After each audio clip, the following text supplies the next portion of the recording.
Ազգային ժողովի մեծարգո նախագահ, հարգելի փոխխոսնակ,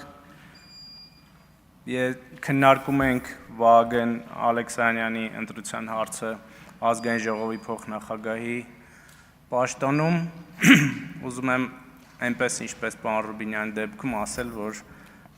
պարոն Ալեքսանյանն էլ իր քաղաքական կարիերայի ընթացքում ուղեկցել եմ մի բան էլ ավել, երբ դասավանդել եմ նրան Երևանի պետական համալսարանում և ուզում եմ ասել, որ այն երիտասարդ տարիքից այն սկզբունքայնությունը, որ ունեցել է պարոն Ալեքսանյանը, այն պահպանվել է և դա լավ որակ է քաղաքական գործչի համար և այս ընթացքում մենք շատ արդյունավետ աշխատել ենք տարբեր ուղղություններով և ես կարծում եմ, որ քաղաքացիական պայմանագիր կուսակցության վարչությունը, այնուհետև նաև խմբակցությունը ճիշտ որոշում են կայացրել առաջադրելու պարոն Ալեքսանյանին և շատ ուրախ կլինեմ նրան տեսնել փոխնախագահի պաշտոնում այս մասում։ Ես նախորդ խոսակցությունն եմ ուզում շարունակել, որովհետև եթե մենք առաջիկա տարիների համար 9-րդ գումարման ազգային ժողովի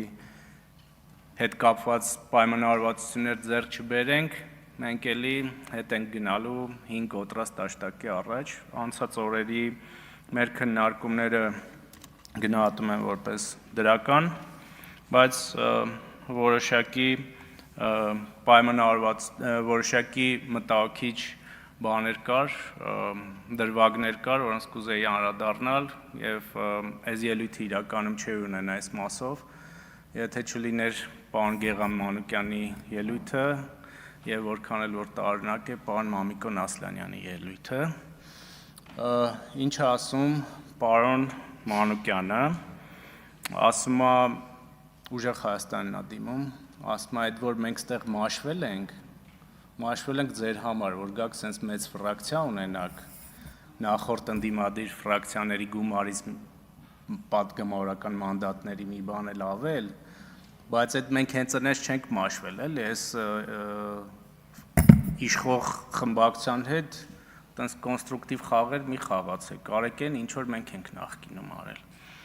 Հիմա ես ուզում եմ այս արձանագրենք, որպեսզի հետո այլ հարցեր չլինի և նորից ընդդիմադիր խմբակցություններին, այդ թվում նաև Հայաստան դաշինքին կոչ անել չկրկնել նախորդ գումարման սխալները, որովհետև օբյեկտիվորեն իշխանությունը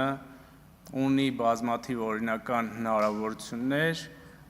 իր դիրքերը ամրապնդելու և ինչպես նախորդ անգամ ասեցի, ամենալավ միջոցը ընդդիմության համար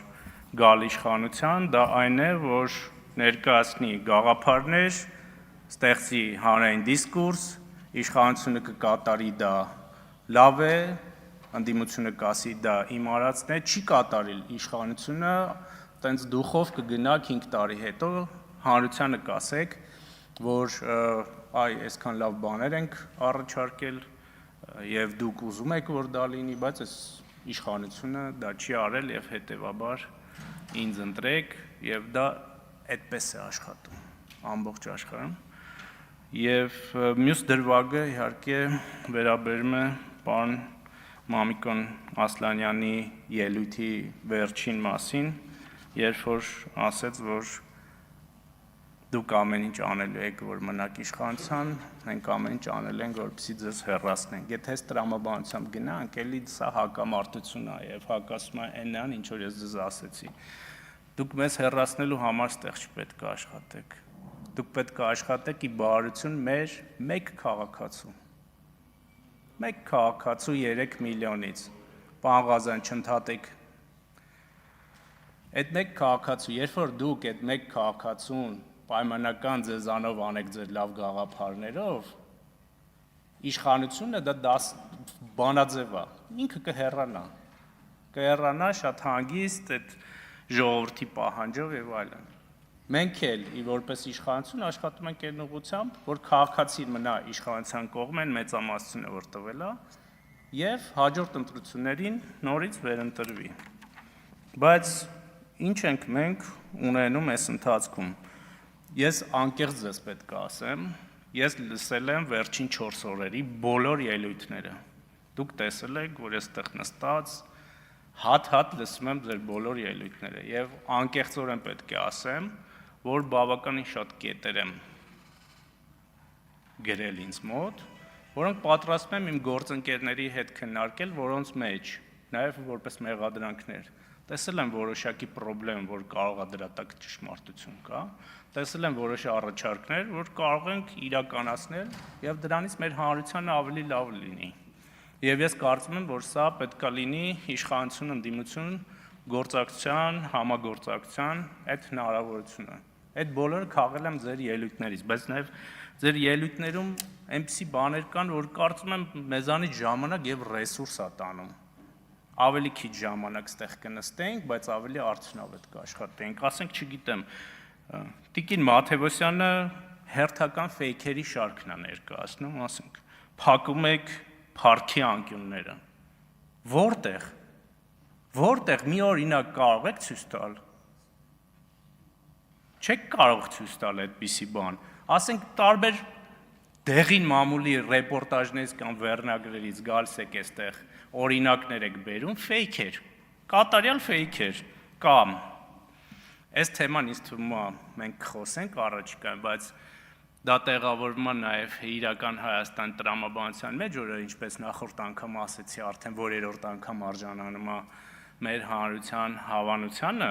եկեղեցու պատմության առարկան փակել են։ Այո, որովհետև եկեղեցին առանձին չի պետությունից։ Եվ եկեղեցու պատմությունը նաև մեր պետության պատմությունն է։ Իսկ հայոց պատմություն փոխելը Հայաստանի պատմության, էլի այդ տրամաբանության մեջ է, որովհետև Հայաստանի Հանրապետության պատմությունը այդ ամբողջ պատմությունն է, այդ թվում նաև եկեղեցու պատմության։ Եվ այս հին թեմաները նորից բերել օրակարգ, դուք եք ասում, չէ՞, մի գնացեք, ասեք, ով ասեց մեր գործընկերներից, կարծեմ պարոն Ասլանյանն էլի 99 թիվ կամ 30 տարի հետ։ Գնում եք հետ, պատասխանը ստանում եք։ Որովհետև սրանք փակված թեմաներ են, որոնք կարծում եմ պետք չի արծարծել, կամ այդ բան, ընտրությունների գիշերը մանտրայի պես բոլորը կրկնում են, ժամը 2-ին ամփոփումը ընտրությունների դադարելա։ Ձեր բոլոր ընդդիմադիր կայքերը on-line հեռարձակել են այդ թվում 2-ին, 3-ին, 4-ին, 5-ին, 6-ին, մինչև ժամը 8:20 կենտրոնական ընտրական հանձնաժողովի կայքի ամփոփումը, որ անընդհատ այդ թվերը փոխվել է, անընդհատ։ Ինչ դադարի մասին է խոսում։ Դադարելներ, պարոն Վարդևանյանը սահմանադրական դատարանում կհաներ ու անընդհատ կբարձրացներ այդ հարցը, որ այսպիսի աղաղակող բան է եղել։ Կամ մի հատ ուրիշ թեմա կա, ասում եմ, դուք մեծամասնություն եք ձեռք բերել փոշիացած ձայների շնորհիվ։ Այստեղ քանի պատգամավոր կա ձեզանից, որ էլի փոշիացածով մանդատներ են ստացել։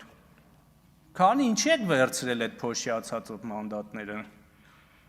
Այդ դրա արդյունքում Հարություն Հարությունյանը, Շիրազ Մանուկյանը, Անուշ Միրզոյանը, Անուշավան Մանուչարյանը, Հասմիկ Գենգոյանը չէին դառնալու պատգամավոր։ Եք տվել այդ մանդատները, ինչ եք ասել, այ փոշիացած, լավ է կարևոր վերցրել եք, որովհետև դա օրենսդրությամբ է այդպես։ Կամ Հայաստան դաշինքում մեր շատ սիրելի Մեսրոպ Մանուկյանը օրինակ չէր կարողանալու դառնալ պատգամավոր, Լիլիթ Գալստյանը չէր դառնալու պատգամավոր, Արտուր Սարգսյանն, որ վահանակը բանը անվան այդ ցուցանակը բերում եք այստեղ ցույց եք տալիս, այդ փաստարկն չէիք ունենալու։ Այս 3-4 օրա դա ձեր հիմնական թեման է, բայց այդ էլ չէիք ունենալու։ Հիմա էլի շատ բաներ ունեի ասելու, բայց կոչ կանեմ թույլ չտաք նաև ձեր գործընկերներին այս ամբիոնը վերածել եւ խորհրդանը վերածել Անժելա Թովմասյանի տաղավարին, որը ժողովրդի մեջ կոչում են Անժոյի բեսեդկա։ Մի թույլ տվեք այդպիսի բան անել։ Եվ վերջում ուզում եմ Լևոն Քոչարյանի ելույթի մի դրվագին անդրադառնալ, որ այստեղից ժպտալով ասում էր. եւ քմծիծաղ տալով ասում էր, եւ այդ քմծիծաղի մեջ ձեռ առնելիք էր կար մի քիչ, որ դե օրենքն էլ է ձեր ձեռքը, ինստիտուտներն էլ են ձեր ձեռքը, այդքան ասում եք հայրս կամ նրա ժամանակահատվածում բոլորը մեղավոր են եղել, այդ պատժեիք եւ ինքը ճիշտ է ցավոք։ Ինքը ճիշտ է ցավոք եւ ես պրետենզիան մեր ժողովրդի կողմից է եղել եւ ես կարծում եմ ավարտում եմ, որ քաղաքական այս անարդարությունը իր հանգուցալուծումը կգտնի, շնորհակալություն։